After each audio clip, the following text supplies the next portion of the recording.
and keeping our rates as low as possible. So the question here is, how did we get here? You'll recall that Atherton is part of a 12-member organization, essentially 11 other towns here in San Mateo County that banded together to do a collective bargaining agreement or collective contract with an organization to do the trash collection in all the major cities.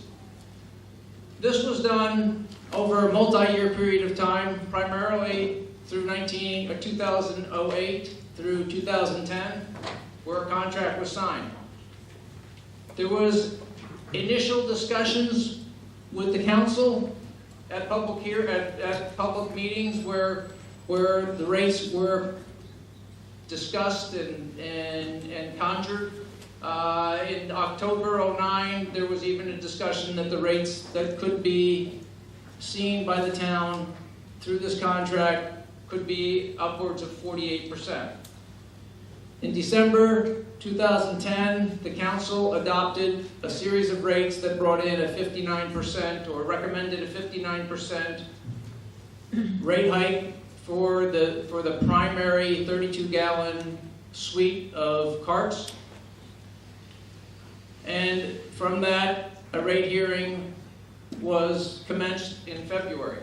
Now, while this is going on, remember the contract with Recology for this new collection system was put in place January 1st. So we're already accruing the cost for this. Whether we approve the rates before, whether we approve them tonight, we're already incurring the costs that are associated with this contract.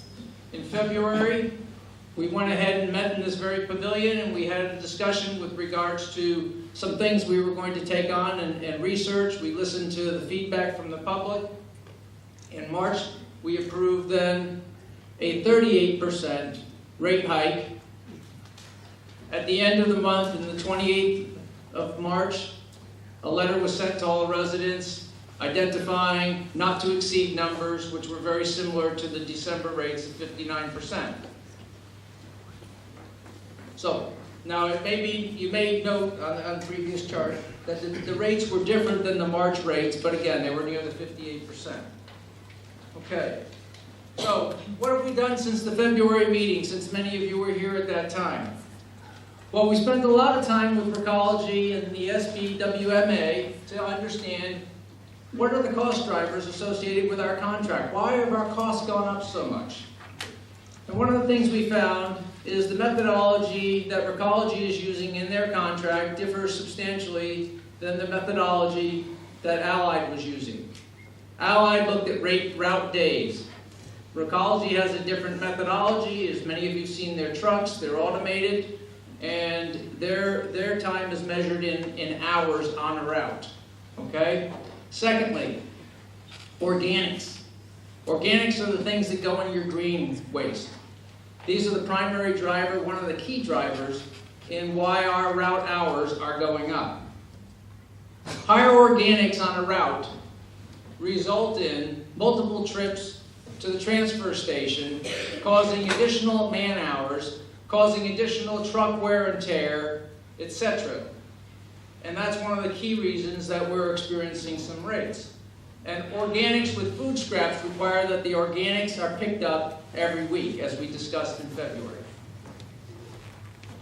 Now, we also brought up in the meeting in February that we had some past due bills or additional bills that are going to come out of the Allied contract, even though it concluded. That contract was a cost plus contract, and they're settling up all the costs, and they're reviewing those with the SBWMA, who works on our behalf. And the current status is, we think that there are going to be some savings. That's the indication. Not significant, but they're going to be recognizable. And Mr. Danielson and his staff will have an opportunity to start reviewing those with the council, hopefully in late July, but the promise is that we're going to have something, or we expect to have something in September. And once certified, the town will have up to 18 months to pay that. We could pay it all at once, or we could string it out for 18 months. So, in February, we talked about what is our real financial obligation. And while we're still discussing these numbers here with Recology, you'll see that the numbers, excluding the fees associated from additional overrun fees from Allied, are about $2.5 million. Now, we've got some things in place that we're going to discuss at the end of this meeting that hopefully will bring this down, and also our continued discussions with Recology, and we have a number of them here who have been working with us. We're hoping to perhaps drive this down. But we're looking at in between $2.5 and $2.6 million of cost this year. So, remember what we're paying for here. We're paying for picking up the trash and the recyclables, bringing them to a transfer station, getting them sorted, and then selling them off to a third party and recouping some of the costs, whether it's the organic compost cost or getting the fees back for the commodities such as the paper, the wood, or the tin. Okay? So multiple agencies are involved in all this, as well as subcontractors who we're selling the products to. The transfer station up in San Carlos, and if you haven't been up there, I would recommend you make an appointment and go up there. It is very automated. It is very quite unique, and it is very impressive. However, it was built to be to operate in a very low touch, labor touch environment, and it was also sized to cover what we've got all on a one-shift basis. So you have all that overhead sitting out there that we're only using on a one shift. So hopefully the SBWMA will be successful in finding other regions to bring their recyclables there, and we'll be able to then share some of those overhead costs, and that will further reduce our costs. Now, also remind you that our contract is a 10-year fixed fee contract, and it does have some cost of living and some other adjustment mechanisms in it. Now, I've mentioned a couple times the costs associated with organics, and many people have written me, called me, spoke to me on the streets and said, look, Bill, we understand that the organics, are a big element of what the trash is here. However, we were always told that it was not going to be much. It wasn't going to cost much because we were being asked to do it. And in fact, in 2009, staff informed the City Council that it had, quote-unquote, negotiated continued unlimited waste at the reduced levels. So members of the council also considered that things were going to continue on. However, this is not the case, okay? When you're providing a service, there's pickup, there's transfer, there's sell-off, and transportation associated with it. There's a cost. It's not free. And in fact, the cost is, per green can, $19.35. Not $1, not free. The organics, the organic model that was introduced by council several years ago, many years ago, actually, several councils ago, just is not a sustainable model that we have here. Atherton generates over 10% of all the organics here that are collected in San Mateo County. You can see the numbers up there. Our tonnage has increased by over 50% comparing first quarter this year to first quarter last year. Now, part of that is based on the new weekly pickups. So if the cans are there, they get filled up and they get used. This chart, and I realize it's an eye chart, so I'll walk over because I can't read it either. Okay. So, you'll see here, this is residential information. All right, you got Atherton, Belmont, Burlingame, Foster City, Hillsborough, Menlo Park, North Fair Oaks, San Carlos. Typical representative team organizations that are similar to ours. Okay, we have the number of households that are in there. We have taken the organics that are generated from those residents. So you can say, well, gee, Foster City or Menlo Park or Burlingame, they have a lot of apartment houses. Those are considered commercial. These are residential only, so we're doing apples to apples comparison. And you'll see that Atherton generates 599 tons per month, and this is based on information that was collected over a 90-day period, the first 90 days of the year, in solid waste, which is the black cans, 1810.92 tons, okay, so 1,810, almost 1,811 tons of organics. That is 10.53 of all in San Mateo, okay? When you divide by the number of residents that are being serviced, the average household is generating 535 pounds of green waste per month. Now compare that to Burlingame, 122. Compare that to Hillsborough. Everybody likes to compare us to Hillsborough. We say, well, why is Hillsborough not going up as much as ours? 163. Menlo Park, 175. We are 5 times as much as the other residents. And again, this isn't free. Here's the cost. I mentioned $19.35.